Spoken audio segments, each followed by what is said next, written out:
Well, hello, everyone. I'm James Dobson, and you're listening to Family Talk, a listener-supported ministry. In fact, thank you so much for being part of that support for James Dobson Family Institute.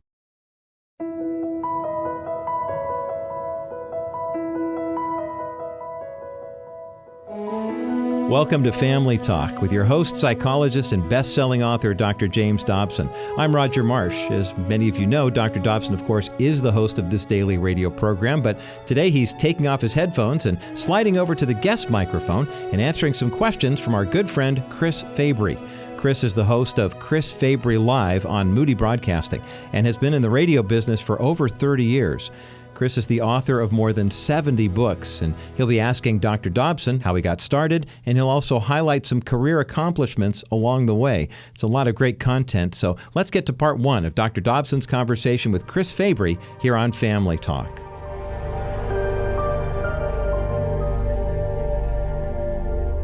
One of the first guests I remember inviting onto this program when we began back in May of 2008 was Dr. James Dobson. He needs no introduction, really.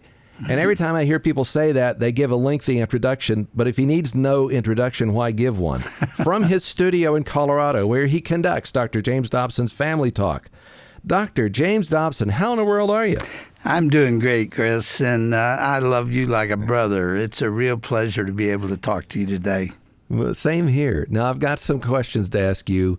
First, you were the first person who told me the upsides of throat coat tea and using yellow legal pads. Are those still on the table there in front of you? I don't even know what throat coat tea is. That went the way of all flesh. I do find it helpful when my voice is scratchy, and it does get that way every now and then, to gargle with salt. I don't know what that does, but it does help. And there are also some other kinds of throat lozenges and so on that help. I've been at this for 40 years, and I never know exactly what I'm going to get when I open my mouth. Here's the other thing. I find that time has accelerated in my own life and the way that I look at things, and you turn around and that week's gone, that month's gone, a year or 10 are gone. Has time accelerated for you the same way? You know, when I was a kid, I was told that the older you get, the faster time moves. And I'm telling you, it is absolutely true. I didn't believe it then. I sure do now. It's just amazing how fast it goes. And I'm enjoying every minute of it. I hope you are. But I sometimes wish that I could slow it down a little bit. Well, one of the reasons why you got into radio was that whole thing. You were going around the country and speaking and doing video seminars, that kind of thing. And you really could see your family kind of slipping away, or connection with your family. Is that why you got into radio? Well, honestly, there are several things that had an influence on me, but that was probably at the top of the list because my daughter was 13, my son was, I think, 8. They were both headed straight for adolescence, and I was feeling the need to be with them and not let those years get away from me. And I was doing far too much traveling. I guess it's because my early books were successful and people were talking about them. I was getting sometimes 300 speaking requests a year. I didn't take them all, but they were there. And finally, I just said to Shirley, I don't think that we're giving our kids the amount of time we ought to. I never really did fail to go places and do things. I started hunting with Ryan very early, and we bought a ski lodge, and man, that turned our life upside down. We absolutely loved to be together, but I did do a lot of traveling and a lot of speaking in those days, and I thought radio was a good way to get a message across and stay at home. And it turned out to be exactly that. But there are other things. I saw the institution of the family falling apart, and I really just felt that I ought to do what I could to try to make a contribution, and radio looked like that was it. And I think it turned out to be that, where I could reach a large number of people without traveling, without being gone. But let me tell you one other thing. I don't want to filibuster here, but there's something I don't think I've ever told you or anybody else. Shirley and I frequently went to London in those days, and the publishers paid the bill for it, for both of us. And so I wrote a number of my books there and in Scotland and in Australia and other places. And I got really interested in the BBC. And they had all kinds of various things that they talked about. And that really looked good to me. I thought that the most Christian radio that I saw was Sunday morning sermons. And there's nothing wrong with that. I'm just not a minister, and that's not exactly what I came to do. Instead, we talked about a wide variety of things in the model of the BBC, and so that had a big influence on me too. Well, and the content of the BBC as well. And you listening to that probably made you think, why can't we do something along those same lines to engage people at the heart level? Because you don't have to have the pictures, the video that's going on to cloud things. It's just you, your voice, and that other person, right? Yeah, let me tell you one other thing that I don't know if I've talked about publicly a lot. I had an opportunity to do television and radio at one time when I left Children's Hospital in USC School of Medicine. And I wasn't sure which one I should do. People were providing money for television, and so I just called my dad. Always when I had a question like that, I called my dad. And I said, Dad, I've got an opportunity to do both radio and television. And what do you think I ought to do? Would you pray about that? He said, I will pray about that. And you can bet he did. And about 4 days later, we were talking on the telephone, and I'd kind of forgotten the question. He said, by the way, I've been praying about what you asked me about. And I said, well, what conclusion did you draw? And he said, it's radio.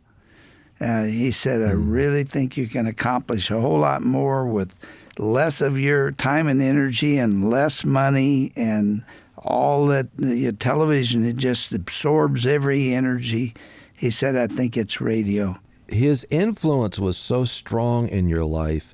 You, just like my own father, when he talked and he wanted to get his point across, he would put both hands out there and he would move his hands. Your hands are very important to every broadcast you do. Is that true? You know, I'm not aware of it, but as you mentioned it, yes, I do. I move my hands. And the interesting thing about radio is that people are very influenced by the nature of your voice. It is really interesting to me that some people, their voice is not attractive to them, and they probably ought to be doing something else. And I find that for some reason, people like my voice, and they feel comforted by it. All I know is what they tell me. And my voice is a little scratchy today, so it's probably not a good time to say I've got some great gift here. But there is something about a voice that is either warm and comforting, or sometimes it's irritating. And a whole lot in radio depends on the sound of the voice. Yeah, I agree. And I think part of it is, too, you've got these graduate degrees, you are learned, but you didn't lose the Louisiana part of you. You know, even when you say the word perspective, it comes out perspective. And, it's the EEV. And I know that you could have changed that. You could have enunciated and cleaned up everything. But that's part of where you come from. That's part of your stock, isn't it? Well, yes, but I left Louisiana when I was, I think, 10 months old. So I didn't spend a lot of time there, although I have relatives there. But I spent a lot of time in Texas and Oklahoma, and I spent the first grade in Arkansas, and then a big mix of California. And you put it all in there, people can't figure out who it is or what it is they're listening to. It's really interesting to me that a lot of comedians have tried to mimic my voice, and that's not a one of them that gets it. Maybe they think they do, but I don't think it sounds like me at all, because I've got a mix of all kinds of junk in there. And so it's just not easy to identify. But not only your voice then. There's a warmth, there is a power there, there's an invitation that the warmth that the voice gives, but there's also an importance of the content. There's a message that you have had through the years that has stayed really on point. And I think that's another reason why people have gravitated toward you. Talk a little bit about that for the last 40 years, the power of your message. Well, I think my message hasn't changed because it came again from what I heard at home and what I saw and what I believed. The message is a product of my love for the Lord and what I felt He called me to do. And I just have not seen any reason to veer away from it very much. My dad did have a great influence on me in all of my early life. My mother did too. Both of them were powerful people. They both loved the Lord. You know that I have said this on the air, that I learned to pray before I learned to talk. And the reason for that is that my parents had devotions every day, and they prayed a lot, and I began imitating the sounds of prayer before I knew the meaning of the words. And I just grew up with that. And so I have not sat down and tried to craft a message that was somehow out of the blue. I was really reporting what I had heard and what I believed and my relationship with Jesus Christ. And, you know, I was 4 years old when I gave my heart to the Lord. Hey, can I tell you a funny story? Yeah. Yeah, thank you. Sure. My daughter went through about 20 boxes of memorabilia that I have kept since I was in college. And she found all kinds of stuff in there. And one of them was a letter that my mother wrote to my dad. Shortly after I had given my heart to the Lord, I went to an actual altar, and I knelt there and I wept and I gave my heart to Jesus. And my dad came down off the platform and put his arm around me and prayed for me. And I took that really seriously. I mean, that made a great impact on me. People may think that a 4-year-old can't really identify in that way, but I'm telling you, I did, and it was the most significant moment of my life and has stayed with me.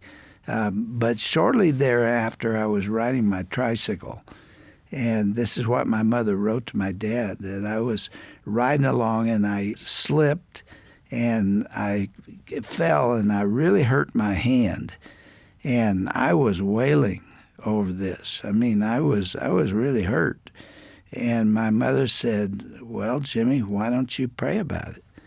And I thought that was a pretty good idea. So I started praying about it. And then I stopped praying and went back to crying. And my mother said, well, what did Jesus say to you? And I said, he told me he was busy watering the trees and the flowers and he'd get to me when he could. That is a literal interpretation of prayer, I think. Yes, it is. 4 years old. Here's the other thing. When you bring that up, it is your memory. I don't know if you still have the same memory as, a few years ago when I worked with you. but you would stop in the middle of, recording a program and say, we had so-and-so on that program 3 months ago, and she said this, or 3 years ago, or remember in 1970, whatever. How do you explain your ability to recall? I've thought a lot about that because my field is child development, and I'm really interested in learning and how that takes place. There are people who have good memory because they recall the outcome of events, and they remember being with somebody or what have you. I think my memory and a lot of other people's memory is intense because I actually have it videotaped. In other words, when I'm telling you I remember something, I'm not just talking about a memory of a memory. I'm talking about a moment when I was in a certain place and with a certain person, and I can almost hear them say the words. My daughter is even better at that than I am. She is scary in what she remembers. I sometimes wish that she didn't remember absolutely everything that happened as a child, but she does. And I think it's because of that matter of the difference between a memory of a memory and a memory that is vividly videoed in your mind. Mm-hmm. And that is something that I enjoy. I do have a good memory. The people who work with you, the engineers used to tell me, if he says something like this, what we have learned is 99% of the time, he's usually right. So just go with him, whatever he said about, because, there will be times, no, that didn't happen that way. And they just figured, you know what? He usually is right because he's got this memory thing going. Well, that's been very helpful to me because a lot of my speaking and radio work is really a compilation of stories. Mm-hmm. I like to tell stories, and I tell them because I remember them. I've got maybe 100 memories in my second year, and I know where I was and what I was doing. One time I was playing with rocks in a driveway, and I don't know why that stuck with me, but we've got a photograph of it, and I was about 2 years of age. I have really had the opportunity to pull up stories and tell people, and they're not made up. I'm telling you, if I can see it in my head, then I know it happened. I wonder if you remember this. It was my worst moment with you. Worst meaning I was chagrined about something that I said in your presence. And we were in the middle studio at Focus on the Family when you were there, and you had come down to do a recording, and it was during the NCAA tournament. You had recorded to watch later on, and you said, "Don't anybody tell me who had won the game." And as I was walking out of the studio, you said something like, that team, I think they're going to go all the way. And I said something like, well, such and such a team can beat them. And that tipped you off as to who won that game that you had recorded. And so I messed up your whole... You did. Yes, sir. I do remember that. Yeah, that's the worst thing you can do for me. I felt so bad. I felt so bad about that. All right, so in your 40 years of radio, do you have a most emotional moment? A time? Did you ever have to stop the recording, or did you always just keep going with the recording when you had emotion happen? Oh, no. Emotion is very important, and it's not only important to radio, but it's important to let it happen when it occurs. You can't manufacture it, and that becomes phony, and people can smell that. And that's not what I'm talking about. But when there is a moment, you let it go. Let me tell you an example of that. We had a guest on Focus on the Family in 1983, and she was pregnant and didn't know it. And she suddenly realized that she had been carrying this baby and had not welcomed him into her life. And she began crying. And I'm telling you, it was right at the start of the abortion movement and how people felt about bringing the babies into the world. And both of us began weeping. I'm telling you, I could not stop. And she was also weeping. We still have that tape. And she was trying to tell us that she was afraid that baby would not feel welcomed and secure and brought into the life of that family. I've had a lot of moments like that. But what I was going to tell you is that the editor cut that entire sequence out, and it fell on the floor and was lost. And he thought, well, so you're crying. I mean, you don't need that. You're just wasting time. You're not even talking. And I teased him for years about that because I considered that one of the most important moments in the year, because we were really experiencing something that I felt like the audience not only identified with, but also wept with us. Yes. And right there is part of the reason why, again, your voice, the content, but also you're not afraid of emotion. And if you shrink back from that, you're also not afraid to laugh. And that's the other thing that you told them not to cut out. If we're laughing and if we're going that way, don't cut that out, because that's what will draw people in, right? People like to feel. They like to feel. So much of what they hear, maybe sometime in church or in other radio programs or what have you, and there's nothing to feel there. That people don't cry, but they don't laugh either. And I think we all need to laugh. We need to enjoy the experience as we go through life. And so when something really funny happens, don't you dare cut that out.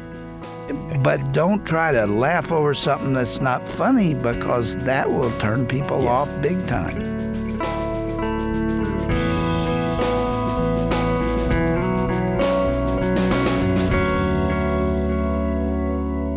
What an incredible, insightful, and authentic interview with Dr. Dobson on today's special edition of Family Talk. I'm your co-host, Dr. Tim Clinton, and that was the first half of the interview that our friend Chris Fabry of Moody Radio conducted with Dr. Dobson.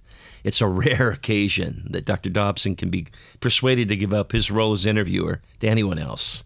But Chris Fabry is the perfect person to ask the deep, meaningful questions that Dr. Dobson so eloquently answered today.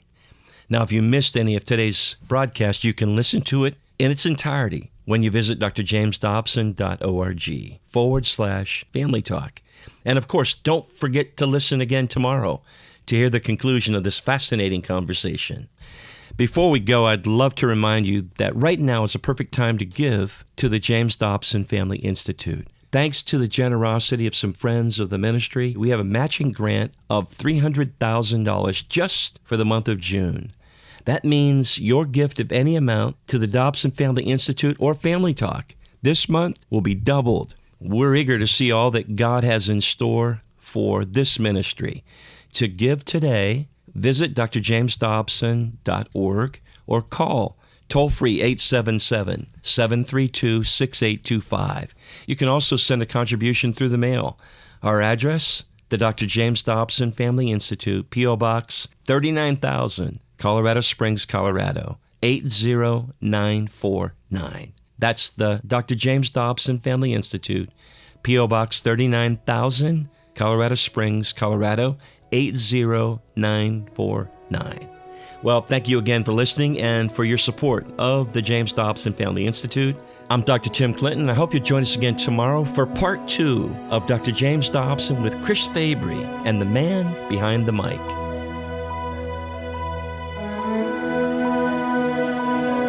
This has been a presentation of the Dr. James Dobson Family Institute.